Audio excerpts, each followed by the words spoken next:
జాగ్రత్త. బొమ్మలు వేసిన తర్వాత మళ్ళీ బొమ్మలు మనం తెచ్చుకుని ఏం చేయకూడదు, పెట్టుకోకూడదు. మరి కొద్దిగా ఇబ్బంది కలిగి చూసుకో అన్నాను. నాకెందుకని వదిలేయకూడదు కదా, నా ఎదుర్కొంటా జరిగిన సంభాషణ నేను చెప్పాలా వద్దా? చెప్పానండి. చెప్తే ప్రియమైన దేవుని బిడ్డలారా, వెంటనే కూతురు పని చేసి ఒకసారి ఆగాగు పక్కింటికాడ పెట్టుతాను అని చెప్పి ఫోన్ చేస్తే, అమ్మా ఈవిడ ఎప్పుడు మాట్లాడకంతలేదు, పిండి ఆడించేసావా అంటుంది. ఏ పిండి ఆడించేసావండి? ఇంకా నేనేం ఆడించలేదే. ఒలే పలా అమ్మమ్మ ఇంటికాడ ఉంటావేటే, మా ఇంటికాడ కుదరదు కదా అంది. వెంటనే కొన్ని మాటలు అయ్యి ఆడించలేదంది కదా, కోపం వచ్చేసింది. ఇంకా నేను రాలే అని ఫోన్ పెట్టేసింది. నేను చెప్పవలసిన మాట నీకు కరెక్ట్ కాదు. ఒకవేళ ఉంటానంటే మీ అమ్మాయికి అలవాటు ఉంది కాబట్టి వద్దన్నా మానరు కదా, మీరు ఎక్కడో దిక్కున పెట్టుకొని కానీ మీ ఇంటికాడ పెట్టడానికి వీల్లేదు. ఎందుకంటే కరప్షన్ చేయవలసిన బాధ్యత దేవుని సేవకుడిగా మనకుంది. చేతులెత్తి ఒకసారి దేనికి స్తోత్రం. మీ మీద కూడా ఉంది. ఎవరు ఎలా పోతారని మనం ఏమాత్రం కూడా ఏం చేసుకోకూడదు, ఆలోచించకూడదు. చేతులెత్తి ఒకసారి దేనికి స్తోత్రం. చప్పలు కూడా ఇస్తారు దేవుని మాయంటారు. రోషం దేవుడి విషయంలో మనకు ఉండాలి. ఫినిహాసు రోషము కలవాడే. దేవుడు ఓర్చుకోలేని దాన్ని, దేవుడికి ఇష్టం లేని దాన్ని ఇష్టపడలేదు. అందుకే ప్రియమైన దేవుని బిడ్డలారా, ఫినిహాసును దేవుడు జ్ఞాపకం చేసుకొని తన్ను తన కుటుంబాన్ని బహుగా దీవించాడు, వాగ్దానం చేశాడు. రెండవది, ఏ విషయంలో మనకి ఆసక్తి ఉండాలి అంటే పరిశుద్ధ గ్రంథాన్ని తెరిచి కీర్తనల గ్రంథం 69వ కీర్తన కూర్చోండి. 69వ కీర్తన 9వ చరణం. నీ ఇంటిని గూర్చిన ఆసక్తి నన్ను భక్షించుచున్నది. చెప్పండి అమ్మ, ఎవరింటి గురించి? నీ ఇంటిని గూర్చిన ఆసక్తి. ఎవరిల్లమ్మా? ఇల్లు. ఎవరిల్లు? మన ఇల్లా? దేవుడి ఇల్లు. నీ ఇల్లు కాదు, నా ఇల్లు కాదు, మన అందరి ఇల్లు దేవుడి ఇల్లు. దేవుడికి మహిమ కలుగునుగా. దేవుని ఇంటిని గురించిన ఆసక్తి నన్ను భక్షించుతున్నది అంటాడు దావీదు. దేవుడి ఇల్లు అంటే ఏంటి? దేవుడి సన్నిధి, దేవుడి మందిరం. దేవుడి మందిరం గురించి దావీదుకి చాలా ఆసక్తి ఉంది. దావీదు అన్నీ బాగున్న తర్వాత, తన రాజ్యంలో నెమ్మది పొందిన తర్వాత, తనకు సౌఖ్యం ఏర్పడిన తర్వాత, దావీదు మంచి ఇల్లులు కట్టుకున్న తర్వాత ఏం కట్టాలనుకున్నాడు? మందిరం కట్టాలనుకున్నాడు. మందిరం కట్టాలని పాస్టర్ గారిని పిలిచి చెప్పాడు. అయ్యా చూడండి, ఈ మాటను 2వ సమూయేలు గ్రంథం 7వ అధ్యాయం 1-2 వచనాల్లో రాయబడింది. 2వ సమూయేలు గ్రంథం.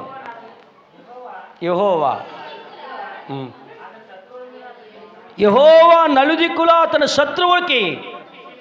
శత్రువు మీద విజయం ఇచ్చిన తర్వాత అతనికి నెమ్మది కలగజేసిన తాజు తన నగరయందు కాపురం ఉండి నాతాను ప్రవక్తను పాస్టర్ గారిని పిలిచి, దేవదారుమానులతో కట్టిన ఈ సరంబి వేసిన వాటిలో ఉంటున్నాను, దేవుడి మందసం గుడారంలో ఉంది, ఇప్పుడు ఎక్కడ తేవాలి మందసాన్నే? మంచి మందిరం కట్టి తేవాలనుకుంటున్నాను అంటే, అప్పుడు దాతనే ఉన్నాడు, సూపర్ ఐడియా రాజా, నీలాంటి మంచి రాజు ఇంకెవడున్నాడో, నువ్వు బాగుపడిన తర్వాత దేవుని మందిరం కోసం ఆలోచిస్తున్నావు, ఓకే నీ దృష్టికి ఎలా ఉంటే అలా చేయని చెప్పేశాడు. ఇప్పుడు నాతన ఇంటికి పోయి రాజు మందిరం కడతాను నడతాయా, రాజుకి ఎంత మంచి మనసు ఇచ్చావు నాయన, రాజు నీ మందిరం గురించి ఆలోచించాడు నాయన, ఎవరూ ఆలోచించలేదని ప్రార్థన చేస్తే, నువ్వు వెళ్ళి రాజుకి ఎలా చెప్పు. 8వ వచనం నుంచి ఏమంటున్నాడంటే, నిన్ను గొర్రెల దొడ్లో తీసి తిని, ఎందులో తీశాడు దేవుడు? గొర్రెల దొడ్లో నుంచి తీసి తిని నేను గొప్పవాడిగా చేశాను, ఈరోజు శత్రువుల మీద విజయం ఇచ్చాను, నిన్ను ఈ స్థితిలో పెట్టాను, నీకు ఈ నెమ్మది ఇచ్చాను, నువ్వేం చేయాలి అంటే, ఇదిగో నేను మందిరం కట్టమని నేను అడగలేదు, కానీ నీ కుమారులను ఇస్తాను, ఆ కుమారులకి సింహాసనం తరతరాలు. ఏమంటే ఒక ఉద్యోగం తండ్రికి వచ్చిందంటే ఓకే, భార్యకు వచ్చిందంటే ఓకే, కొడుకు వచ్చిందంటే ఓకే, కొడుక్కి, కూతురికి, కొడుకు మనవడికి, మనవరాలకి, మనవడికి అందరికీ గొప్ప అధికారాలు ఇచ్చాడంటే ఇంకెంత ఓకే అండి అది. దేవుడికి మహిమ కలుగును గాక. అలా ఎవరన్నా ఉన్నారా? ఉన్నారు. మన మోహన్ రెడ్డి గారు వచ్చారు చూడండి, వాళ్ళ ఇంట్లో అందరికీ ఉద్యోగాలే. మోహన్ రెడ్లు, నాగులపల్లి, అందరికీ ఉద్యోగాలు. ఇంకో మాట చెప్పనా, ఇస్తాడు. మీరు కంగారు పడకండి. మీరు దేవుడి పట్ల ఆసక్తి కలిగి ఉండండి. మీ పిల్లలకి దేవుడు ఏర్పాటు చేయగలండి భవిష్యత్తు. ఒకరోజు నా దగ్గరికి బుడముక్కలోడు వస్తాడు. ఎవరికైనా సరే కాటి కాపరి. బుడముక్కలోడికి దేవుని సువార్త ప్రకటించాను, కాటి కాపరికి సువార్త ప్రకటించాను. కాటి కాపరికి సువార్త ప్రకటిస్తే ఇప్పుడు కూడా వందనాలయ్య గారు అంటాడు. ఎప్పుడు వస్తారు అన్నవరం అంటాడు. ఆ ఇల్లు ఇంకా పూర్తి అవ్వలేదా అంటాడు. ఇక్కడికి వచ్చి అంటాడు, మీ బట్టలు ఏమన్నా ఉంటే వండి అయ్య గారు వేసుకుంటాను, నా బట్టలు పాడైపోయి మీకు చెప్పకూడదండి, తాగేసి బట్టలు లేరండి అంటాడు. మనం వచ్చి అంటున్నాడు, ముందే అన్నాడు నాతోటి, మీరు దేవుడిని నమ్ముకోండి అంటే, లేదయ్యా మా కుటుంబంలో ఈ వృత్తి ఇంకా నాతో అంతమైపోద్ది. ఎందుకో తెలుసా, నా భార్య దేవుడిని నమ్ముకుంది, నా కొడుకులకు ఉద్యోగాలయ్యా, నా కోడళ్ళకు ఉద్యోగాలయ్యా, నా కూతుర్లకు ఉద్యోగాలయ్యా, దేవుడు వారిని బహుగా దీవించాడయ్యా. ఏదో ఆ వృత్తి మానుకోలేక నేను ఒక్కడనే రక్షణ పొందకుండా ఎలా వస్తున్నానయ్యా అన్నాడు. దేవుడికి మహిమ కలుగును గాక. చేతులెత్తుకు సారి దేనికి స్తోత్రం. దేవుడి పట్ల నీకు ఆసక్తి ఉంటే నీ కుటుంబాలను దీవించగలడు. నాకు దేవుడి మందిరం పట్ల నీకు ఆసక్తి ఉండాలి. పిఠాపురాన్ని భార్యాభర్తలు ఇద్దరు డాక్టర్లు ఉన్నారు. తల్లి పిల్లాడు హాస్పిటల్ అంటారు. అదని ఏమంటారు? ఎవరైనా వెళ్ళారు ఎప్పుడన్నా? చూసారా? నువ్వు చూసావమ్మా? పిఠాపురం తల్లి పిల్ల హాస్పిటల్. డాక్టర్ గారు భార్య కూడా దేవుడిని నమ్ముకున్నారు. వీళ్ళు వీళ్ళని దీవించడాన్ని బట్టి ఒక్కో మందిరానికి 3,50,000, 4 లక్షలు, 5 లక్షలు ఇచ్చేవారు. మందిరం కట్టుకుంటున్నానంటే చాలు ఇచ్చేసేవారు. కొంతమంది పాస్టర్ గారులు కూడా ఏమున్నారు, మందిరం కట్టకుండానే మందిరం కడుతున్నామని వీళ్ళు డబ్బులు తెచ్చేసుకున్నారు. కట్టకపోతే అతనికి బాధ కలిగింది. ఇప్పుడు ఆయన ఏం చేస్తున్నాడంటే, ఎంతమంది వెళ్ళినారు రోజుకి మందిరానికి కట్టుకుంటున్నామంటే 1 టన్ను ఓస ఇప్పిస్తున్నాడు ప్రతి మందిరానికి. ఇంకా ఆలోచించలేదు ఆయన. 1 టన్ను ఓస అంటే 70,000 వచ్చినా 80,000 వచ్చినా ఆ ఓస ఇస్తున్నాడు. ఎలా పునాది కట్టాలి, స్తంభాలు వేయాలి, ఓపెన్ స్లాబ్ వేసుకోవడానికి ఆయన దగ్గరికి వెళ్ళాలి. 1 టన్నుకు 8 టన్నులు పడుతుందో మేస్త్రితో రాయించుకోవాలి.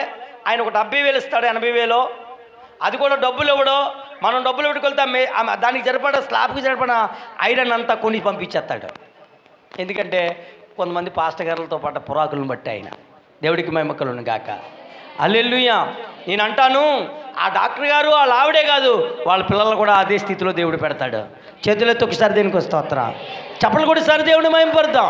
ఎందుకంటే దేవుడి మందిరం, నాకు తెలుసు కొన్ని కుటుంబాలు ఉన్నాయి ఏమంటే వాళ్ళు మందిరాలు కట్టిస్తారండి. మన సర్రంపేటలో వాళ్ళందరూ మందిరం కట్టారు. ఎవరంటే ఒకరికైతే మొత్తం మందిరం అంతా పెట్టుకుంటా, వాళ్ళ ఫ్యామిలీ అంతా ఎవరు చెప్పండి, జాబులు. వాళ్ళ తర్వాత పక్కన ఇంకో ఊర్లో మందిరం కట్టేయారు, ఇంకో ఊర్లో మందిరం కట్టేయారు. ఇంక వాళ్ళ పని ఏం కట్టండి, మందిరాలు కట్టుకుంటూ పోవడమే. వాళ్ళ ఫ్యామిలీ అంతా జాబులు. అంటే నేను ఏ మాట చెప్తున్నానంటే, దావీదు దేవుడి మందిరం పట్ల ఉన్న ఆసక్తిని చూసి దావీదు పిల్లలకి కూడా ఏమిచ్చాడు చెప్పండి అమ్మా? దేవుడు రాజ్యాధికారాన్ని ఇచ్చాడు, అధికారాన్ని ఇచ్చాడు. నీకు కూడా ఏం చేస్తాడు చెప్పండి అమ్మా? నిజంగా మీ అధికారం మీ పిల్లలకి ఇవ్వాలని నేను తలంచుకుంటున్నాను. కాబట్టి మీరు ఎవరి పట్ల ఆసక్తి ఉండాలి? అది దేవుడిచ్చే ఆశీర్వాదం. కొద్దిగా లేట్ అయినా, ఇబ్బంది అయినా, మీ ఇంట్లో ఒకరు ఉద్యోగం సాధించారా, తల్లి ఉద్యోగస్తురాలైందా, పిల్లలు కూడా ఉద్యోగం సంపాదించే కృపదేవుడు ఇచ్చును గాక. మీరు మందిరం పట్ల ఆసక్తి, అది దావీదుకు దేవుడు వాగ్దానం చేస్తున్నాడు.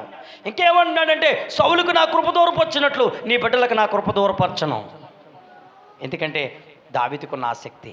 దావీదు మందిరానికి వెళ్తున్నారంటే ఎందా మీరు క్రితం చదివించారు కదా, జీవం గల దేవుని మందిరాన్ని దర్శించాలని నా ప్రాణం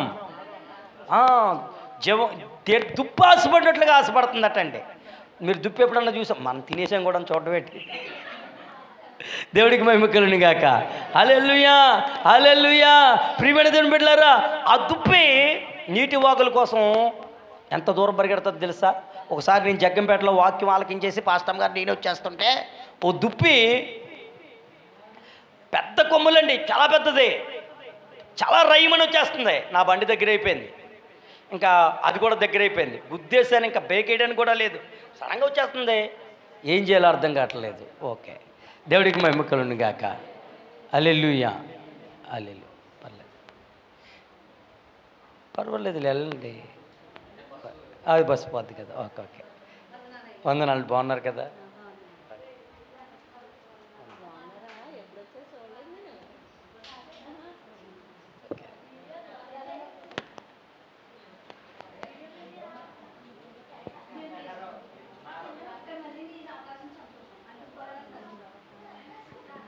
okay,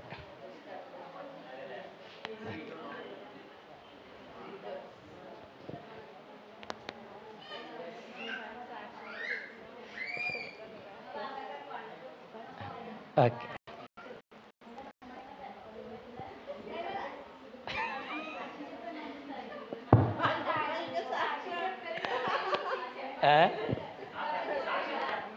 Sakshi. Okay okay okay okay okay. తర్వాత ఎప్పుడన్నా ఫంక్షన్లో కలుసుకుందామని మళ్ళీ. దేవుడికి మహిమ కలుగును గాక. చేతులెత్తి ఒకసారి దీనికి వస్తాం. చాలా అభిమానం, ప్రేమ, దేవుడి పట్ల మందిరానికి వెళ్ళాలని ఒక ఆసక్తి వాళ్ళని ఎక్కడికి నడిపించింది. మంచిది ప్రియమైన దేవుని బిడ్డలారా. ఇంకొక వాక్యాన్ని మనం చూద్దాం. అమ్మ, నేను ఏదో విషయం చెప్తూ మర్చాను. దుప్పి అది అవతల కొండ నుంచి వస్తుందండి. ఎక్కడికి? ప్రాజెక్టులో నీరు, కాలువ పారే నీటికి. అది ఏ నీరు పడితే ఆ నీరు తాగదో, ఆ అప్లరా ప్రవహించే నీటి కోసం ఎంత దూరమైనా, అంటే ఎంత ఆసక్తి ఉందో చూడండి. ఈరోజు ఒక ఆసక్తి వారికి ఉంది కాబట్టే వాళ్ళు ఎక్కడి నుంచి అక్కడికి వచ్చారు. ఏమన్నా మీరు కూడా పెళ్ళికి వచ్చిన బాబతే కదా, ఒక రావాలనే ఆసక్తి వీళ్ళకి ఉంది కాబట్టే వచ్చారు. దాని పట్ల కూడా ఇంకేం ఆసక్తి ఉంది వాళ్ళకి? మందిరానికి రావాలని కూడా ఆసక్తి ఉంది. ఆసక్తి విషయంలో మాంజులు కాకూడదు. ముందొచ్చినట్లుగా ప్రార్థనకు రాగలుగుతున్నావా? తగ్గుతుందా, పెరుగుతుందా? చాలామందికి ముందొచ్చినట్లుగా ఆసక్తి ఉండలేదు. అందుకే ఆసక్తి విషయంలో ఏం కాకూడదు? మాంజులు కాకూడదు. మాంజులు అయిపోతారని దేవుడికి తెలుసు. ముందొచ్చినంత స్పీడ్గా, ముందంచినంతగా ఫాస్ట్గా ఎక్కడికి రాలేం? మందిరానికి సాతానుడు రానీయుడు. అందుకే మందిరానికి రావడం విషయంలో ఏముండకూడదు. దావీదు ఎవరన్నా మందిరానికి వెళ్తానంటే సంతోషించాడట. నువ్వు మందిరానికి వెళ్తున్నావా? నేను వెళ్తలేదు అని వెళ్ళేవాళ్ళని బట్టి నువ్వేం చేస్తున్నావా? నువ్వు వెళ్ళక బాధపడుతున్నావు. జీవం గల మందిరానికి నడిపించాడటండి. తన సంతానం ఎక్కడ ఉండాలనుకున్నాడు? దేవుని మందిరంలో ఉండాలంటాడు. దేవుని మందిరం దావీదుని కట్టొద్దన్న కుమారుడు కట్టడానికి ఎంత దాసాడో తెలుసా? మీకు బుర్ర బోడైపోద్ది. ఒకసారి చూడండి. మొదటి దినవృత్తాంతాల గ్రంథం 22వ అధ్యాయం 14వ వచనం.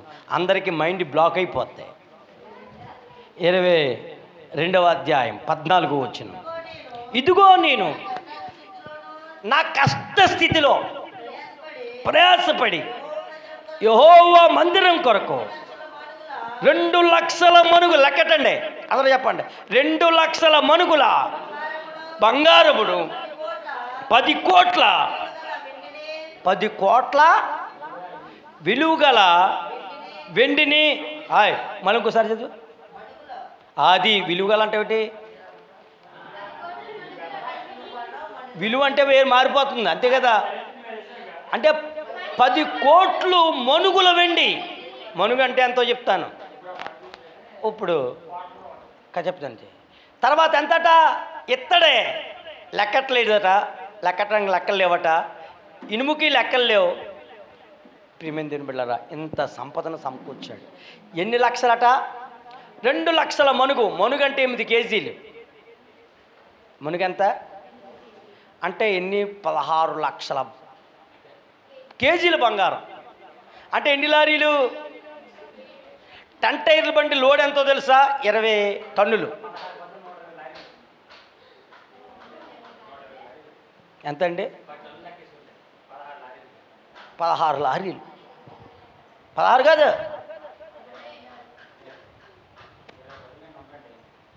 నేను 16 లక్షల టన్నులు అన్నాను. 16 టన్ను ఏంటి? లక్షలు కదా అన్నాడు. 16 లక్షల కేజీలు. నేను 25 కేజీలు ఎన్నంటే 25 టన్నులకు ఒక లారీ చూసుకుంటే 64 లారీలు వచ్చింది.